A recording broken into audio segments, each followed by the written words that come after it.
오늘 말씀의 제목은 마음 높고 정신 잃게 하신 하나님, 이런 주제로 말씀 받겠습니다. 우리 인생이나 또 국가나 또 국제기구나 어떤 일을 할 때 주제가 아주 중요함을 우리가 또 최근에 이를 통해서 알 수가 있습니다. 주제는 반드시 목표가 들어 있습니다. 주제에는 그 목적이 반드시 들어가 있습니다. 목표와 목적이 들어 있어야만 주제가 되어지는 것이고 그 일을 하는 이유가 되겠습니다.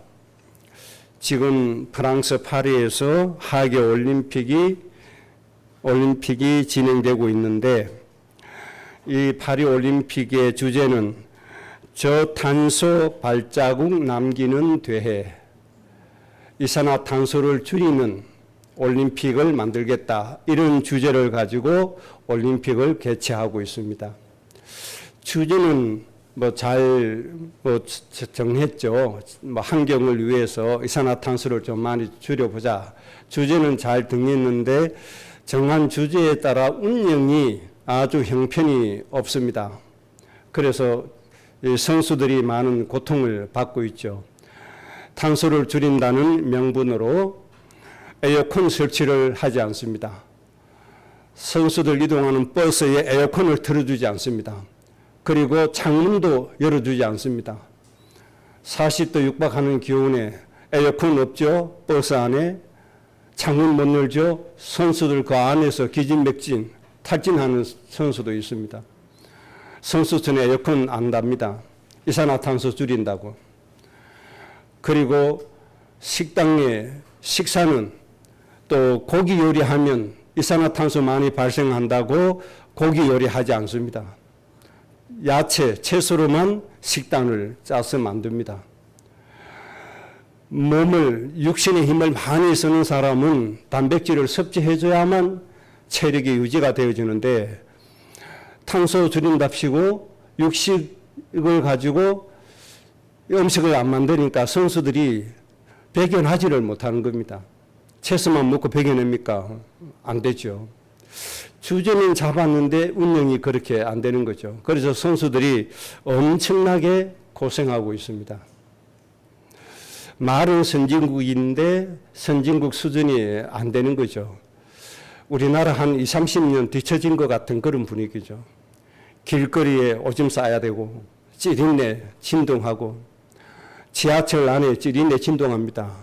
지하철에 빈대 덕실거립니다. 도대체 이해가 안 되는 그런 수준이죠. 이런 주제를 가지고 하다 보니까 선수들이 지금 엄청나게 고통받고 있습니다. 그래서 선수들이 시내에 나가서 밥을 사 먹으려고 하는데 웬걸 지하철 배를 올려놨네요. 콜라 한 캔 6,000원 넘게 가네요. 그러니까 저 가난한 나라에서 온 사람들이 밥 먹으러 나갔다가 너무 비싸서 밥을 못 먹고 오는 겁니다. 저 아프리카에서 온 나라 선수들은 돈이 없잖아요. 파리 시내에서 밥 한 끼 못 사 먹습니다. 이렇게 선수를 고통스럽게 만들어놔요. 이 주제가 이게 잘못됐어요. 주제를 잘 잡아야 돼요. 주제 잘못되면 실패합니다. 그래서 지금부터 벌써 반도 안 지났는데 파리 올림픽은 어떤 올림픽이나 실패한 올림픽이다. 역대 최악의 올림픽이다. 그렇게 해놨죠. 그런데 마크롱이라는 대통령이 또 속이 좁은 인사라 대한민국에게 무기 뺏기고 원전 뺏겼다고 한국을 북한으로 소개하게 만들고 이런 점성이 같은 짓을 하는 겁니다. 그건 IOC에서 대신 사과하고 본인들은 사과하지도 않고 이렇게 하죠. 그래서 우리나라가 잘한 게 파리 시내에다가 코리아 하우스를 만들어 가지고 한국 문화를 소개해야 되겠다, 이런 뜻을 가지고 한식, 한국 고전 문화, 한복 이런 것들을 홍보하는 부스를 만들었는데 사람들이 많이 모이죠. 배고픈 사람들이 코리아 하우스에 와서 또 사 먹고 허기를 달래고 있습니다. 떡볶이 싫어하던 사람들이 그 떡볶이도 맛있다고 사 먹고 있는 실정입니다. 떡볶이 싫어하는 이유가 식감이 안 좋다고, 떡볶이가 쫀득쫀득하니까 이빨 뽑는다고 서양 사람들이 떡볶이 싫어하는 겁니다. 그런데 지금 파리에서는 떡볶이도 없어서 못 먹는 실정입니다. 그것도 맛있다고 합니다. 지금 이름 나는 건 우리 대한민국밖에 없죠. 그래서 파리올림픽이 사람들 관심에서 다 떨어져 나갑니다. 관심 안 가집니다. 또 문화라고 한답시고 기독교 폄하하죠. 기독교 모욕하는 그런 문화를, 예술 작품을 내놨죠. 말이 안 되는 거죠. 심지어 예술함증 뭐 성기도 놓치라고 막 그랬잖아요. 기독교 모독하는 그 예술 한답시고 그렇게 해놨잖아요. 아니, 수준이 그렇게 낮을 줄 몰랐죠. 참 형편없는 그런 올림픽인데, 이 올림픽도 우리나라 선수들이 또 살려내잖아요. 우리나라 선수들 때문에 세계 사람들이 또 올림픽에 관심 갖습니다. 저 브라질에는 여자들이 난리가 났습니다. 우리나라 펜싱 선수, 그 오상욱인가 하는 선수 있잖아요. 이 선수에 홀딱 반해가지고 그래서 온통 파리 올림픽에 관심 가집니다. 브라질 여성들이 난리가 났습니다. 또 우리나라 선수들 또 매너가 좋잖아요. 예절 바르고. 그러니까 세계에서 한국 선수들 때문에 올림픽 관심 가지는 거예요. 그래서 저 북미에 있는 IOC 위원들이 파리 올림픽, 파리는 한국에 돈을 내라. 한국 때문에 올림픽에 관심 가지고 있으니까. 이럴 지경입니다. 왜 그렇습니까? 하나님이 한국을 들어서 쓰시려고 하는 겁니다. 지금 여러 분야에서 한국을 자꾸 세계에 드러내 주시는 겁니다. 지금 이 말을 하려고 한 게 아니고요. 오늘 정말 중요한 것은 주제입니다. 주제가 잘못되면 모든 것이 다 잘못되는 겁니다. 그래서 오늘 파리올림픽의 주제, 여러분들 기억하지 마세요. 다 잊어버리세요. 그거 중요한 게 아닙니다. 하나님이 우리에게 주시는 성경의 주제, 제가 이 말씀 드리려고 얘기를 꺼낸 겁니다. 여러분, 성경의 주제가 여러분의 인생의 주제가 되셔야 됩니다. 이 성경의 주제에 놓치면 사람의 주제로 갑니다. 그래서 역사적으로 교회들이 타락했고, 그래서 교회들이 본질을 잃어버렸고, 그래서 이스라엘이 하나님께 버림을 당했습니다. 이스라엘 백성들이 왜 선민 사상에 빠져서 버림받았습니까? 하나님의 주제를 상실했기 때문에 그렇습니다. 하나님의 주제 상실하면 그 교회 담임 목사의 신앙관, 신앙 사상이 주제가 되어버립니다. 그건 틀린 것입니다. 담임 목사의 신앙관이 주제가 되면 안 돼요. 하나님의 성경 말씀이 주제가 되어야 돼요. 그래야 그 가정이 삽니다. 그래야 개인이 삽니다. 그래야 그 교회가 하나님께 인정받게 됩니다. 그런데 기독교의 역사는 하나님의 주제 상실하는 기독교의 역사가 되고 말았습니다. 그 자리에 사람의 사상이 비집고 들어왔습니다. 그래서 내가 나에게 은혜 끼친 목사 따라서 이 기도원, 저 기도원, 이 집회, 저 집회, 부흥성에 따라다니고 있습니다. 성경의 주제 놓쳐버리니까 사람 주제 따라다닙니다. 성경 주제 놓쳐버리고 사람 주제 있으니까 저 교회 은혜 된다 하더라. 저 교회로 갔다 이 교회 갔다 왔다 갔다 합니다. 대한민국 서울의 수도권의 성도들이 한 교회 10년 이상 다니는 성도가 없습니다. 거의 드뭅니다. 온통 서울 시내의 큰 교회, 좋은 교회, 소문난 교회 다 돌아다니고 있습니다. 은혜 되는 교회 찾아다니고 있습니다. 왜 그렇습니까? 성경의 주제가 없어서 그렇습니다. 하나님 주시는 주제가 없어서 그렇습니다. 이 교회 저 교회 다닙니다. 저는 서울에서 부교육자로 만 12년 있어 봤습니다. 여러 교회 다닌 게 딱 두 교회, 한 교회 6년 이상씩 있어 봤습니다. 6년 이상 있는 성도가 별로 없어요. 서울 시내는 거의 성도가 바뀝니다. 그럼 새신자가 옵니까? 새신자 온 게 아닙니다. 기존에 다니는 성도들이 교회에 옮겨 다니는 겁니다. 교회에 옮겨 다녀요. 소문 듣고 옮겨다닙니다. 이게 얼마나 불행이고 얼마나 비극입니까? 하나님의 은혜가 그런 것입니까? 하나님의 축복이 그런 것입니까? 그게 아니잖아요. 주제가 없으면 이렇게 혼란이 일어나는 겁니다. 그래서 오늘 여러분 정말 하나님의 주제 잘 붙잡으시기 바랍니다. 하나님의 주제 안에 여러분의 인생을 끌고 돌아오시기 바랍니다. 그래서 여러분의 인생이 하나님의 주제대로 되어져야 됩니다. 자, 성경의 주제는 첫째입니다. 하나님의 주제, 성경 주제 첫 번째 주제는 모든 민족입니다. 하나님이 주신 첫 번째 주제는 모든 민족입니다. 신학적으로 얘기하면 요한복음 3장 16절입니다. 하나님이 세상을 이처럼 사랑하사 독생자를 주셨으니, 하나님이 세상을 이처럼 사랑하사, 세상이 뭡니까? 모든 민족입니다. 모든 민족, 모든 족속, 천하 만민, 모든 나라. 하나님이 왜 예수님을 주셨습니까? 왜 독생자를 주셨습니까? 이 세상을 사랑하셨기 때문입니다. 이것이 첫 번째 하나님의 주제입니다. 여러분, 이 첫 번째 하나님의 주제가 여러분의 인생의 주제가 꼭 되셔야 됩니다. 사도행전 1장 8절에 땅끝까지 이르러 내 정인이 되라. 이 땅끝이 뭡니까? 모든 민족, 모든 족속, 천하 만민입니다. 그래서 사도 바울이 하나님의 주제를 잘 붙잡았습니다. 그래서 바울의 소원은 내가 로마에 가서 복음 전하다가 저 스바냐 땅끝까지 가야 되겠다. 그때 땅끝은 지금으로 말하면 스페인. 거기에 내가 간다. 땅끝을 그렇게 생각을 했습니다. 어떤 사상입니까? 모든 민족의 사상입니다. 그래서 여러분들 바울처럼 이 사상을 가져야 돼요. 나는 모든 민족을 가슴에 품어야 된다. 바울처럼 나는 땅끝까지 가야 된다.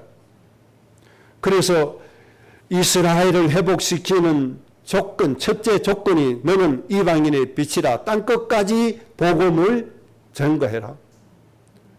너를 통해서 땅끝까지 내가 복음을 전하겠다. 그러나 하나님은 항상 모든 민족입니다. 여러분, 이것을 꼭 기억하셔야 됩니다. 우리 교회의 주제가 뭐가 되어야 돼요?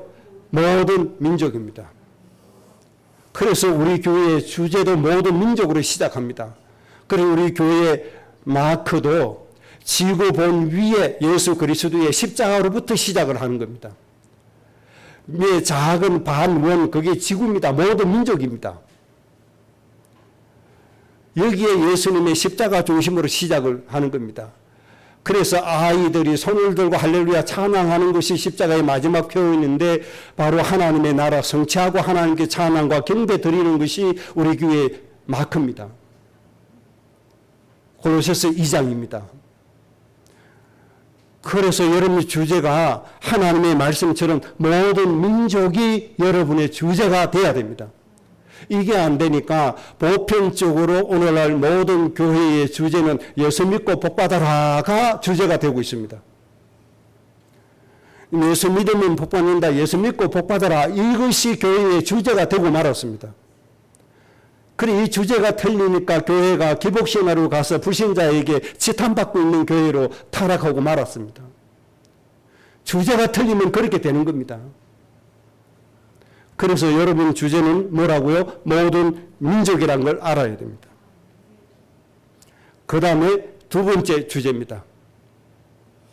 하나님의 목적입니다. 이것이 하나님의 목표입니다. 모든 민족은 하나님의 목적이요 하나님의 목표임을 아셔야 됩니다. 그리고 두 번째 주제는 구원받은 우리에게 해당되는 주제죠. 구원받은 우리는 어떤 신분이냐? 복의 권원이라는 겁니다. 이것이 하나님의 두 번째 주제입니다. 복의 권원입니다. 아브라함이 복의 권원으로 부르심 받았습니다. 우리는 복의 권원입니다. 그래서 우리를 이렇게 말씀했습니다. 신약에서는 너희는 세상의 빛이다. 세상의 빛이다. 어떤 빛입니까? 흑암에 놓여 있고 어두움에 빠져 있는 사람들을 생명의 빛으로 이끌어오는 빛이라고 하는 겁니다. 그리고 세상은 부패되고 썩어져가고 죽어갑니다. 여기에 우리는 세상에 뭐라고 했습니까? 예수님이 소금이라고 말씀했습니다. 이것이 복의 권원입니다. 그래서 하나님이 우리를 복의 권원 되게 하셔서 우리 때문에 모든 민족의 사람들, 이 땅의 모든 백성들을 뭐하게 하시겠다고요? 복되게 하시겠다는 겁니다. 이것이 하나님의 첫 번째, 두 번째 주제입니다. 목적은 모든 사람을 복되게 해서 살리는 겁니다. 그 다음에 세 번째 주제입니다. 이렇게 복의 권원의 사람들이 어떻게 되어져야 되느냐? 복의 권원의 사람이 빈곤하면 됩니까? 안 됩니다. 복의 권원의 사람이 약하면 됩니까? 절대로 안 됩니다. 복의 권원의 사람이 어렵고 약하고 그렇게 하면 돼요? 절대로 안 됩니다. 그래서 세 번째 주제는 내가 너를 창대케 하겠다는 겁니다. 하나님이 불러 세워주신 그 가정 가문을 하나님께서 창대하게 해주겠다. 이것이 세 번째 하나님의 주제입니다. 먼저 구원받은 우리 하나님이 아브라함을 선택하시고 복의 권원으로 세워서 모든 민족을 복되게 하시는 겁니다. 그런데 아브라함이 힘이 없잖아요. 아브라함 힘 가지고 안 되잖아요. 아브라함 수준 가지고는 안 되잖아요. 그래서 하나님이 어떻게 하신다고요? 아브라함을 창대케 하신다는 겁니다. 그래서 아브라함에게 약속하신 것이 뭡니까? 내가 너로 큰 민족을 이룰 것이다. 내가 너로 하여금 큰 민족을 이루고 너에게 왕들이 나오게 할 것이다. 거부가 되게 해서 세상의 경제, 문화 모든 것을 정복하고 다스리게 할 것이다. 이것이 세 번째 주제입니다. 하나님은 이 주제대로 솔로몬에게 어떤 복을 주셨어요? 1000번제의 응답을 주신 겁니다. 그래서 솔로몬이 구한 지혜를 주시고 솔로몬이 구하지 않은 부까지도 하나님 허락해 주셨습니다. 그래서 세상에서 가장 큰 거부가 누굽니까? 솔로몬이었습니다. 하나님의 주제를 위해서 구한 솔로몬에게 하나님께서 창대케 하셨다는 사실입니다. 하나님의 주제에 맞으면 이런 일들이 일어나는 겁니다. 그래서 솔로몬은 이전에도 솔로몬 같은 사람이 없었고 후에도 솔로몬 같은 사람이 없었다. 솔로몬이 하나님의 주제를 너무 잘 잡았어요. 하나님이 주신 저 백성 나는 잘 이끌지 못합니다. 솔로몬이 왕 되었을 때 내가 위대한 왕의 칭호를 받게 해주옵소서. 자기를 위해서 하지 않았어요. 하나님의 백성 잘 이끌어야 되는데 저 수준 가지고는 안 됩니다. 그러니 하나님 지혜가 필요합니다. 하나님 지혜를 주옵소서. 그래서 1000번제를 하나님께 드리는 거잖아요. 그러니까 모든 민족 하나님의 백성이라고 하는 주제를 잘 잡았어요, 솔로몬이. 그랬더니 하나님이 솔로몬을 거부가 되게 하시고 창대케 해 주셨습니다. 이 하나님의 주제입니다. 여러분의 가정이 솔로몬처럼 꼭 그렇게 되어지시길 바랍니다. 여러분 이 주제로 여러분의 가정을 이끌어 가셔야 됩니다. 여러분의 인생이 꼭 이렇게 되어져야 됩니다. 그 다음에 네 번째 주제입니다. 네 번째 주제는 가나안 땅입니다. 가나안 땅. 이 가나안 땅, 이 의미는 나라와 민족입니다. 다시 말씀드리면 모든 나라를 살릴 수 있는 모든 족속과 민족과 천하 만민을 살릴 수 있는 시스템을 말씀하시는 겁니다. 아브라함에게 왜 가나안 땅을 주셨습니까? 아브라함 가나안 땅에 들어가면 큰 민족을 이루신 겁니다. 큰 민족을 이루었고 하나님이 정말 솔로몬 왕과 같은 왕을 세워주시는 겁니다. 이 왕을 통해서 뭐 하시는 겁니까? 모든 민족을 복되게 하시는 겁니다. 그래서 이 네 가지 주제가 성경의 모든 주제가 되는 겁니다. 하나님은 이 네 가지 주제를 놓고 교회를 이끌어 가시고 이스라엘을 이끌어 가시고 오늘 성도들을 축복해 주시는 겁니다. 그런데 이 네 가지 주제에 안 맞는 사람은 이스라엘처럼 선민 사상에 빠집니다. 그래서 하나님께 버림받습니다. 그래서 하나님이 재앙을 내리십니다. 그리고 우리 교회와 모든 성도들은 빨리 이 네 가지 주제를 각인시켜야 됩니다. 내 인생의 목적으로 빨리 각인시켜야 합니다. 내가 존재하는 이유가 바로 하나님 주신 이 네 가지 주제라는 사실을 가지고 우리가 하나님 앞에 서야 됩니다. 그럼 지금은 우리는 또 중동 지역 가나안 땅에 가란 말입니까? 갈 필요가 없어요. 이미 하나님이 대한민국이라는 나라를 가나안 땅 되게 해주신 거예요. 그래서 세상은 안 돼도 망해도, 그래서 프랑스 파리 올림픽 열어놓고 망해도 대한민국은 얼떨결에 세계에서 뛰어난 이름 얻어버린 겁니다. 하나님이 그렇게 하시는 이유가 있습니다. 대한민국을 하나님이 앞으로 세계 모든 민족 살리는 그런 그릇으로 쓰시겠다는 겁니다. 여기에 바로 여러분들이 중요한 백성들입니다. 그래서 꼭 기억하셔야 될 것은 하나님이 나를 통해서 모든 민족 반드시 살리신다. 그래서 하나님이 모든 민족 살리시는 그릇으로 나를 만드신다. 그런 그릇이 되게 해 주신다. 이것이 가나안 땅의 의미입니다. 꼭 기억하셔야 됩니다. 그래서 하나님께서 우리에게 예수님 안에서 행해라. 예수님 안에 뿌리를 박아라. 하나님의 신성으로 충만해라. 그 말이 되면 세상의 통치자 권세자들의 머리가 되게 해주겠다는 겁니다. 그러면 골로새서 2장 15절처럼 세상의 통치자 권세들을 무력화시켜버리고 그들을 세상에다 부끄럽게 만들어버린다. 지금 프랑스가 세상에 부끄럽게 돼버린 겁니다. 오히려 대한민국만 이름이 높아져 버리게 만들어버렸습니다. 그 이유가 있습니다. 뭐 하라고요? 대한민국 안에 있는 기독교인들이 전 세계를 가슴에 품으라고. 전 세계 사람들이 대한민국 사람들을 좋아하게 하는 이유가 있습니다. 그들을 가슴에 품어서 그들을 살리라는 겁니다. 사람이 좋은 이미지 가지고 있을 때 마음문이 열리는 거예요. 프랑스 사람하고 대한민국 사람이 있다. 대한민국 사람에게 마음문 열겠어요? 프랑스 사람에게 마음문 열겠어요? 지금 누구에게 마음문 엽니까? 뻔하잖아요.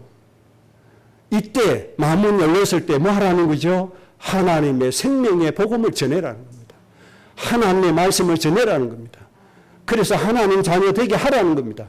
그들로 복의 권을 만들라는 겁니다. 그래서 그들이 또다시 복의 권을 되게 하라는 겁니다.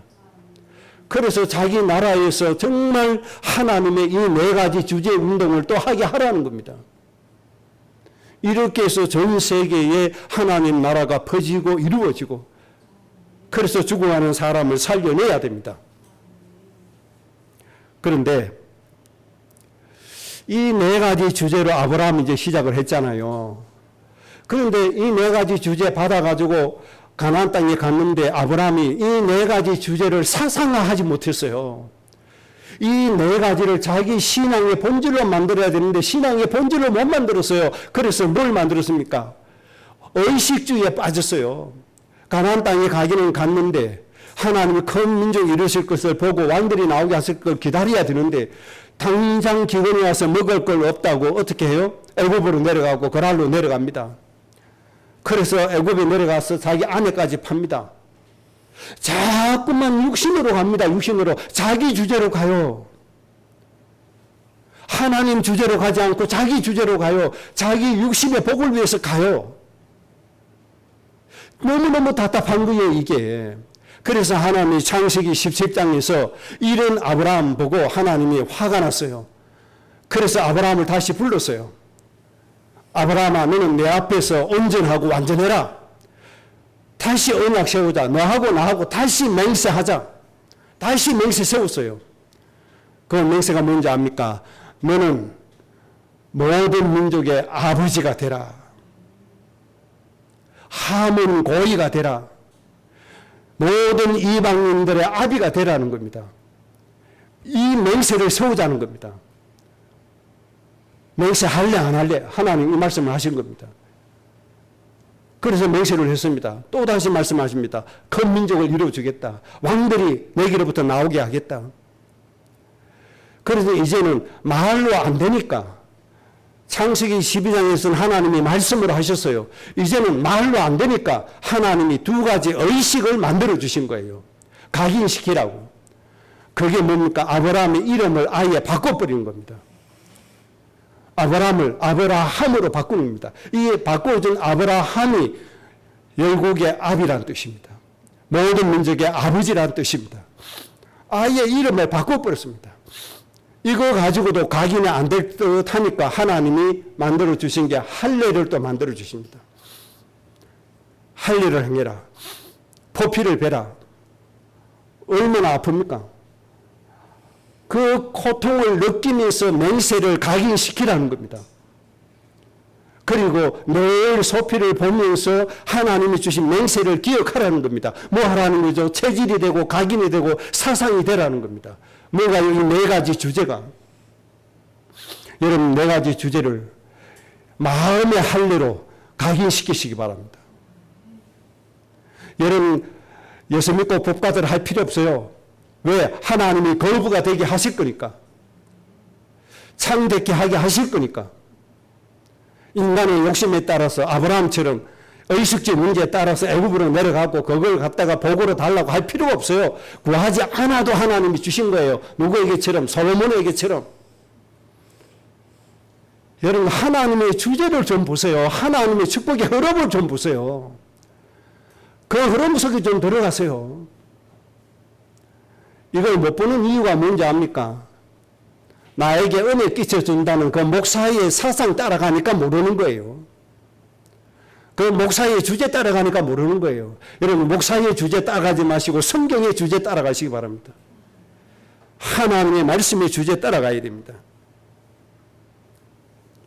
자, 오늘 서론에서 중요한 것, 하나님의 성경의 주제, 하나님의 주제 네 가지 말씀드렸습니다.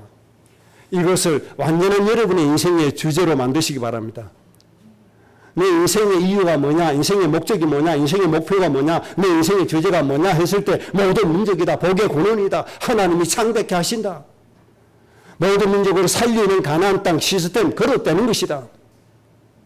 이걸 놓고 가야 되는 겁니다. 보통 학교에 가면 설문조사 한다든지 뭐 생활기록부 작성한다든지 뭐 이런 거 하잖아요. 그럼 네 취미가 뭐냐, 네 꿈이 뭐냐 반드시 묻습니다. 이때 형님이는 이 네 가지 주제가 딱 되어져야 됩니다. 그래서 이것을 사람이 불신자가 이해하기 좋은 문장으로 딱 바꾸어 가지고 내 꿈은 이거다 해야 됩니다. 형님의 꿈이 뭐냐 물었을 때 1. 저의 꿈은 매일같이 5만 명 죽어간다고 합니다. 그 5만 명에게 양식 제공해서 그들을 살려놓고 그들에게 하나님 믿게 하는 겁니다. 이것이 제 첫 번째 꿈입니다. 당연하게 나와줘야 됩니다. 우리 후대들이. 그러면 그게 다냐? 아닙니다. 두 번째 꿈이 있습니다. 이 땅에 죽어가는 5만 명을 살릴 만큼의 경제를 운영할 수 있는 실력자가 되고 그런 지도자가 되는 게 제 꿈입니다. 이런 고백이 나와줘야 되는 거예요. 그러면 세 번째 꿈이 뭐냐? 그러면 세 번째 꿈, 하나님이 저를 창대한 사람으로 만들어서 이 땅에 죽어가는 모든 나라를 이끌어가는 참 지도자가 되기를 원합니다. 이걸 가져야 돼요. 그래서 네 번째, 저의 꿈은 이겁니다. 저는 하나님이 저를 창대케 해서 이 땅에 모든 족속이 있는데, 저 중국에만 해도 50족속이 넘게 있는데, 저 베트남도 50족속이 넘게 있는데, 이 땅에 존재하는 모든 족속의 현장을 방문해서 그들과 대면하고, 그들을 위해서 교회를 세워주고, 그들을 위해서 학교를 세워주고, 내가 밟지 못하는 땅이 없는 것이 제 꿈입니다. 라고 말할 수 있어야 됩니다. 우리 후대가 이렇게 되어질 줄로 믿습니다. 어머니 앞으로 고등학교 가면 어머니 꿈이 뭐냐 물을 겁니다. 네 가지 주제를 가지고 불신자가 이해하기 쉽도록 꿈을 딱 말할 수 있어야 됩니다. 하나님의 지혜고 그것이 성령의 감동입니다. 그렇게 되어질 줄로 믿습니다. 여러분 후대를 위해서 정말 그렇게 기도해 주시기를 바랍니다. 오늘 여호수아 5장 1절과 5절의 말씀을 좀 간단하게 정리해 드리겠습니다. 여호수아 5장 1절과 5절을 두 가지 말씀입니다. 첫째는 하나님께서 우리를 위해서 하시는 일이 있고 두 번째는 백성들이 해야 할 일이 기록되고 있습니다. 첫째는 하나님의 목표와 목적을 위해서 하나님께서 하시는 일입니다. 하나님께서 하나님의 목표를 이루기 위해서 우리를 위해서 해 주시는 일이죠. 오늘 1절에 뭐라고 말씀했습니까? 모든 왕들과 모든 사람들이 하나님이 이스라엘 백성들 요단을 건너게 하신 걸 보고 뭐 했다? 마음이 녹아버렸다. 정신을 잃어버렸다. 이 세상에 아무리 강한 통치자, 권세자, 앞길을 막고 있다 하더라도 하나님의 이 맹세의 말씀, 하나님의 주제를 가지고 가면 그들의 마음을 녹아버리게 하신단 말입니다.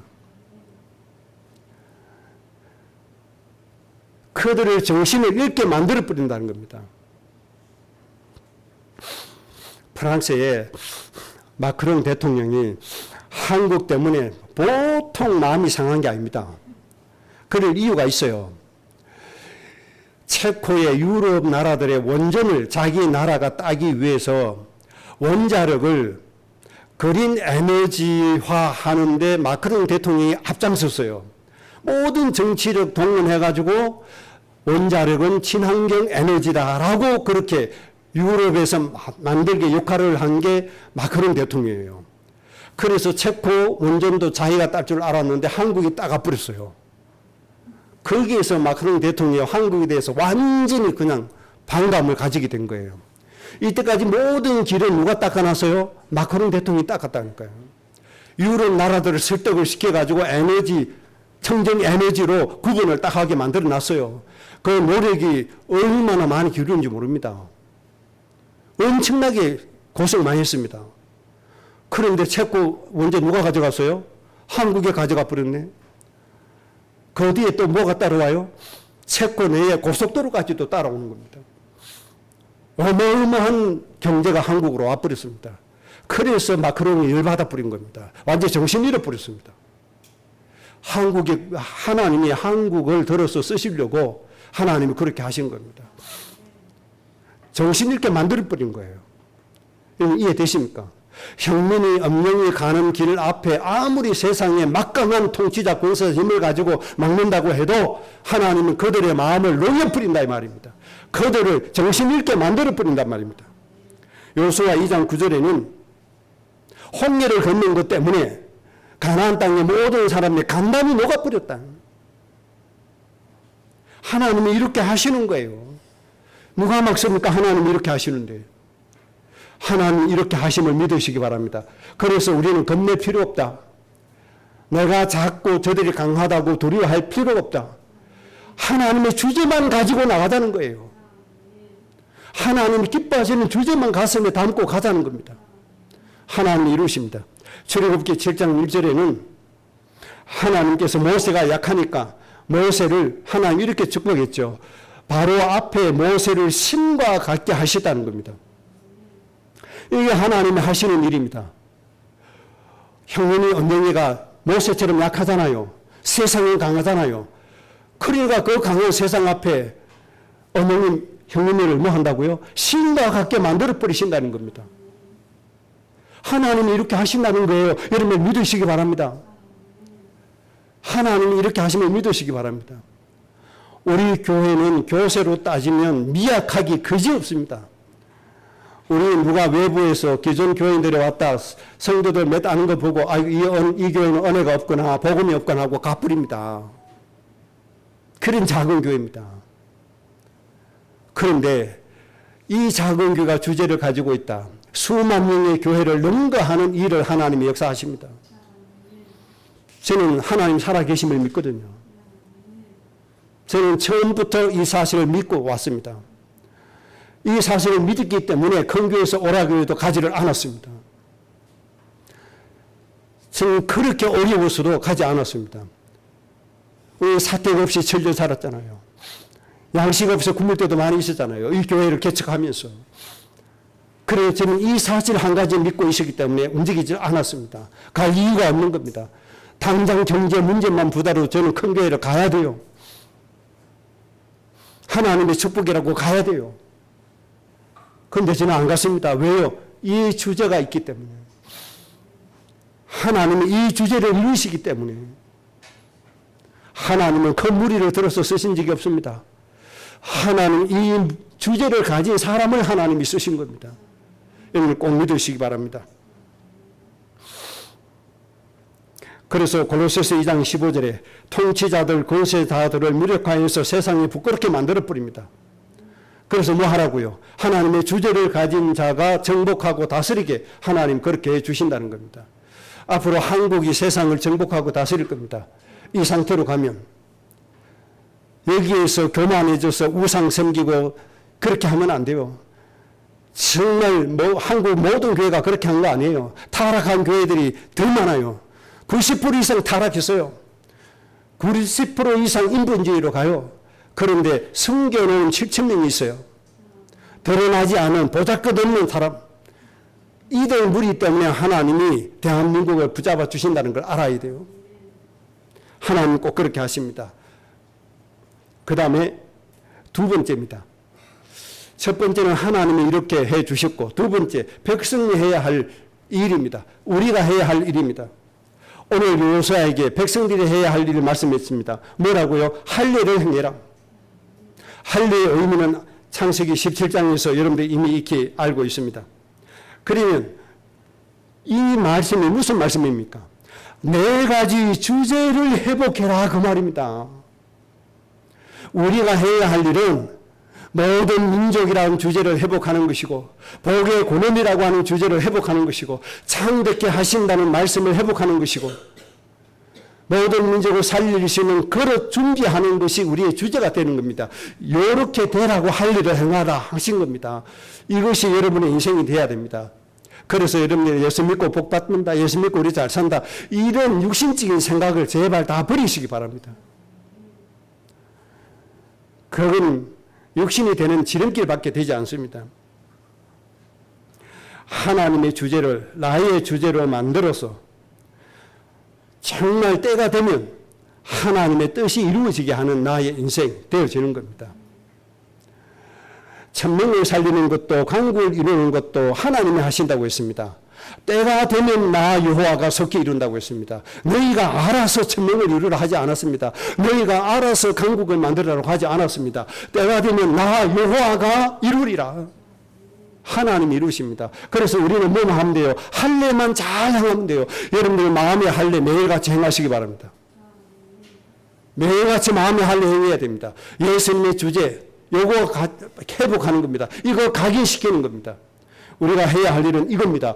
하나님 복 주세요 할 필요 없어요. 네 가지 주제, 하나님의 주제 안에만 들어가면 돼요. 그렇게 하면 창백케 하시는 것이 나와요. 그 민족을 이루는 복이 와요. 왕들이 나오게 되는 복이 와요.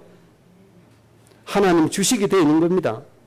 여러분들 할례 꼭 잘 행하시기 바랍니다. 우리가 할 일은 뭐밖에 없다? 할례밖에 없다. 할례. 오늘부터 어머니, 형님이 뭐 해야 돼요? 할례를 행해야 돼요. 마음의 할례. 너의 마음에다가 하나님의 네 가지 주제를 각인시키는 겁니다. 이것이 할례입니다. 이해되시겠습니까? 꼭 기억하셔야 돼요.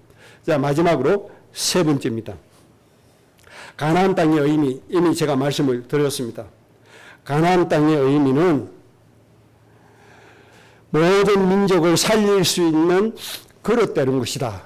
그렇게 말씀했습니다. 그러면 왜 아브라함에게 하필 가나안 땅, 정동 지역에 지금 이스라엘 그 땅을 말씀하시는가? 그 이유가 있습니다. 일단은 첫째는 아브라함이 태어난 장소가, 아브라함 고향이 태어난 데가 티르키예라고 하는 옛날 터키 그 지방입니다. 그런데 이 가나안 땅은 아브라함이 자기 고향에서 아주 가기에 좋은 그런 위치에 있는 겁니다. 이것이 첫 번째. 수월하게 갈 수 있는 위치. 두 번째는 창세기 15장 16절에 내 자손은 4대 만에 이 땅으로 돌아오게 될 것이다. 그 이유는 아낙 자손들의 제약이 아직 땅에 평만하지 않았다. 그렇게 말씀했습니다. 무슨 말씀인가 하니까 그 가나안 땅의 문화가 제약된 문화, 더러운 귀신을 섬기는 문화, 우상 섬기는 문화인데 이 문화가 전 세계에 파급을 주기 때문에 이 가나안의 우상 문화를 완전히 멸하기 위해서 이 가나안 땅에 가라고 하신 겁니다. 이 문화 파급력은 대단합니다. 지금 우리나라의 좋은 문화, 한류 문화, K-팝 문화, 이런 문화, K-방산 문화, 이게 지금 세계에 지금 나가고 있거든요. 굉장히 좋은 영향 줍니다. 그 세상 K-팝만 해도 세상의 아이들이 한국 K-팝에 빠져가지고요. 부모들은 알지도 못할 게 완전히 지금 한글 공부하는 사람들이 세상에 굉장히 많습니다. 그래서 몇십 년 뒤에 한글이 영어를 제칠 수가 있습니다. 그럴 가능성도 있습니다. K-팝 때문에 전부 다 한글 공부 다 하거든요. 이게 문화의 파급력입니다. 그런데 가나안 땅의 문화는 이런 좋은 문화가 아니에요. 사람을 즐겁게 하고 기쁘게 하는 문화가 아니에요. 더러운 귀신을 섬겨서 자식을 귀신에게 바치는 그런 문화라 말입니다. 그러니까 이 문화가 세계로 가면 세상이 어떻게 돼요? 완전히 귀신에 의해서 죽어가는 문화가 되어버리잖아요. 그래서 이 귀신 문화를 퍼뜨리는 가나안 땅을 하나님께서 진멸시켜라는 겁니다. 그런 의미에서 이 가나안 땅에 가라고 하신 겁니다. 그래서 신명기 7장 16절에 내가 내게 넘겨주신 모든 민족을 진멸시켜라. 그들의 신들을 섬기지 말라. 그들을 섬기면 너희들도 올무에 빠지게 될 것이다. 이 가나안 땅의 원주민들이 더러운 귀신을 섬기는데 어느 정도로 섬기지 않습니까? 자기 자식을 불에 던질 정도로 귀신을 섬겼어요. 이런 문화가 세계에 퍼져나가면 어떻게 됩니까? 안 되잖아요. 그래서 하나님이 이런 문화를 진멸시켜버린 겁니다. 그래서 어떤 문화? 사람을 살리는 문화, 하나님께 찬양과 경배를 드리는 문화, 인간을 사랑하는 문화, 서로 인간을 사랑하고 섬기는 문화, 이렇게 하라고 하나님 가나안 땅을 아브라함에게 주신 겁니다. 그렇게 이해하시면 되겠습니다. 그래서 결론입니다. 이제 여러분이 해야 할 일은 나의 가나안 땅을 정복하셔야 됩니다. 나의 가나안 땅, 나쁜 문화를 퍼뜨리는 것, 하나님의 말씀과 반대되는 사상을 퍼뜨리는 것, 하나님의 말씀에 합당하지 않은 흔적을 남기는 것, 하나님의 말씀을 거역하는 이 문화를 생성하는 것, 이런 문화를 진멸시켜버려야 돼요. 그래서 육신이 되는 것을 막는 것입니다. 이게 가나안 땅 정복입니다. 나의 가나안 땅 정복은 육신이 되는 것을 막고 영을 따르는 자 되게 하는 겁니다. 영을 따르는 자가 되어야 하나님의 네 가지 주제가 들어옵니다. 그래야만 하나님의 이 주제에 따라갈 수 있습니다. 안 그러면 어떤 단체처럼 우리만 복음 있다고 해서 그 복음을 이용해서 자기의 육신의 소욕을 다 채우고 자기의 탐욕, 자기의 욕심을 채워가는 그런 육신이 돼버리는 겁니다. 그리고 사람을 호도시킵니다. 사람을 속입니다. 다른 단체는 복음 없다. 여기에만 와야 복음 있다. 이렇게 해서 수많은 사람들 속에서 끌고 들어갑니다. 함께 멸망받고 있습니다. 실제로 있습니다. 대한민국에. 너무너무 안타까운 겁니다. 그 가나안 땅 깨야 돼요. 복음을 이용해서 육신의 욕심을 챙기는 그런 못된 거 다 깨야 돼요. 그래서 모든 민족을 위한 그런 그릇이 되셔야 돼요. 여러분 가나안 땅을 정복하시기 바랍니다. 무슨 뜻이라고요? 육신되는 것을 막는 것이다. 그러면 육신되는 것을 막는 방법이 뭡니까? 고린도전서 10장 24절입니다. 자기의 유익을 구하지 마라. 다른 사람의 이익을 구하라는 겁니다. 이게 기본 자세입니다. 이것이 곧 공의와 정의입니다. 이것이 곧 공의와 정의. 저희 완양이한테 굉장히 고맙게 생각하는 게 있거든요. 그게 뭔가 하니까 완양이 이제 이직해가지고 갈 때 저는 조심스럽게 말을 꺼내요. 말을 꺼내는데 엄마 아빠 혹시 오해하고 마음 상해할까봐 뭐라고 얘기하고 하니까 아빠 목사님 이름 대면서 그 단체는 사회성이 없어. 그러니까 엄마 그 메시지 들으려면 조용히 엄마 혼자 방에 가서 들어. 다른 사람들 들리게 하지 말고 이런 얘기했어요. 사회성이 없다. 이게 뭐 하나님의 정의와 공의가 없다 이 말이에요. 그걸 분별해내는 게 그렇게 고마울 수가 없었어요. 그럼 네가 정말 영이 살아있구나. 목사보다 낫구나. 맹목적으로 복 받는다고 따라가는데 그거 분별한다는 게 그 쉬운 일이 아니잖아요. 이게 뭔가 가나안 땅 정복하는 겁니다. 이게. 그래서 하나님께서 원하시는 걸 찾아가는 겁니다. 그래서 두 번째 가나안 땅 정복은 그리스도의 장성한 분량에 이르는 겁니다. 에베소서 4장 13절. 그리스도의 장성한 분량에까지 자라나라는 겁니다. 그래서 뭘 하라는 거죠?